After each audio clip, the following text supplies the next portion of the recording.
T helper cell will also give instructions to this T cell to make memory T cells and also killer T cells. Now, who is orchestrating the entire immune system? It is a T helper cell. Now, what goes wrong with HIV is HIV infects the very same T helper cell. As a result, this T helper cell is not going to give instructions to the B cell or the T cell. This T helper cell will start making viruses. That's the problem. So that's the problem with HIV.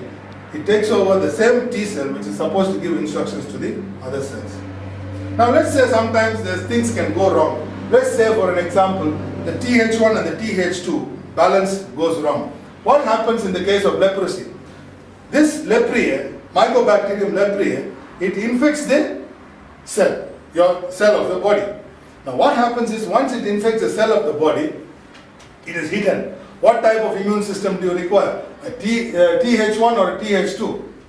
So what happens is you need a good Th1 response because this is infected, it is intracellular, so you need a good Th1 response, cell-mediated immunity. So people with leprosy do not have a good Th1, so they have a good antibody-mediated immunity, which is not good enough. So what you need in the case of leprosy is a good Th1 response, isn't it? Yes. So you need a cell-mediated immunity response, but people with leprosy, they have got a antibody-mediated response. So that's the problem. So sometimes things go wrong, the mismatch happens.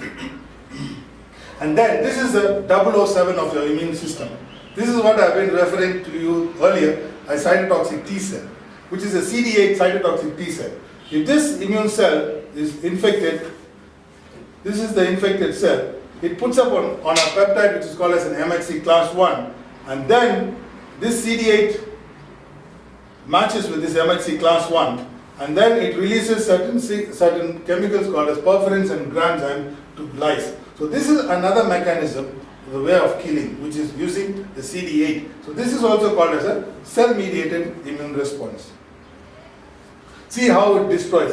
It destroys one cell, it is recognized MHC class 1, then it goes to another cell, it goes to another cell, it goes to another cell, more like range shooting, one by one, one after the other, one after the other. So this cytotoxic T cell response is very precious. It's not like antibodies where you can make any number of tons and tons of antibodies, they are like missiles. But in the case of CD8 cytotoxic T cell, it's one by one, one by one, one by one, one by one killing. And so this is a more precious form of killing mechanism which is present in your immune system. So this image gives you a brief mapping of everything. CD8 cytotoxic T cell, it matches with MHC class 1, and then it destroys the infected cell through lysis of by perforins and granzymes.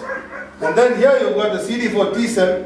It recognizes an infected cell and recognizes on an MHC class 2, and then after that it gives certain signals which eventually activates the macrophage and lyses the infected cell. Here we have a CD4 T cell. It's coming in contact with a B cell which makes antibodies. Now here the trick is it's quite tricky. What happens is B cell will internalize the pathogen through an IgM molecule, and then it will present it to the CD4. If the CD4 does not recognize the same peptide which it had earlier encountered from a macrophage or an antigen presenting cell, then it will not make the B cell to make antibodies. So this is very essential. I know this might be too quick and too fast, but if you have time we can explain the way the B cell works. B cell are not like sewer rats. They don't make antibodies anyhow. Like in the case of macrophage. Macrophage can engulf any pathogen and lyse it. But in the case of B cell, it will have to take it to an IgM molecule, internalize and present it on MHC class 2 molecule, and this CD4 should recognize it. If it does not recognize it, then it will not make antibodies. How does the CD4 recognizes it? Only if the CD4 has come across a macrophage which has engulfed the same pathogen, and then the CD4 will recognize this and this to be almost the same. It's more like an encounter. They have met. That's when it will instruct the B cells to make antibodies.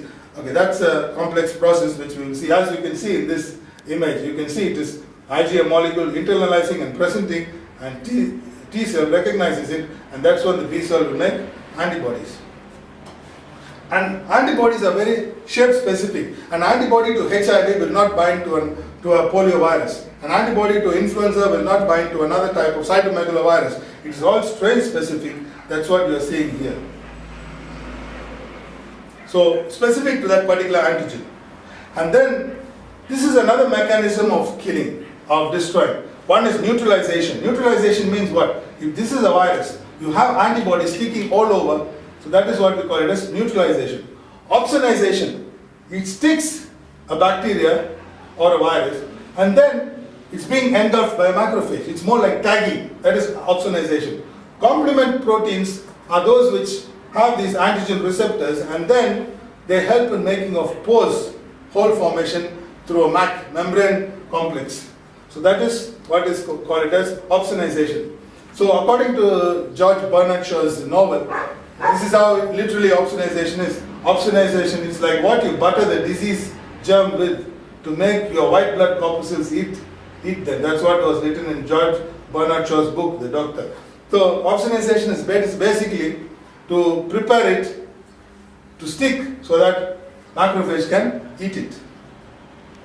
So now there are certain type of things that where there can be immune dysfunction. For example, there can be difficulties. For example, there are certain streptococcal pneumonia. What we see is there's difficulty to be tagged by the complements for uptake in neutrophils. So neutrophils do not engulf because these tagging proteins, these complement proteins do not tag the pathogen very well. As a result, so you don't have a good B cell response, and that is the cause of this staphylococcus pneumonia, which occurs to some people.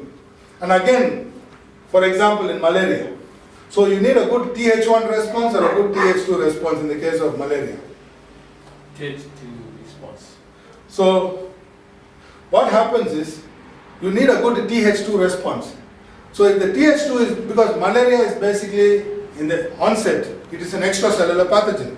You need a good Th2 response. People who do not have a good Th2 response are more likely to get several bouts of malaria. So this immunological system has to balance between Th1 and Th2. If the shift goes up, one on top, one on the other, then it will cause recurrence of the same disease and sometimes autoimmunity.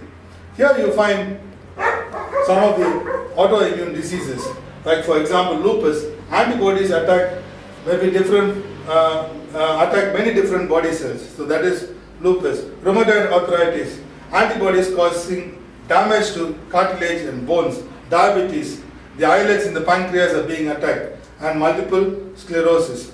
So you find that sometimes, as with age and due to some autoimmune disorders, also caused due to the genetic factor.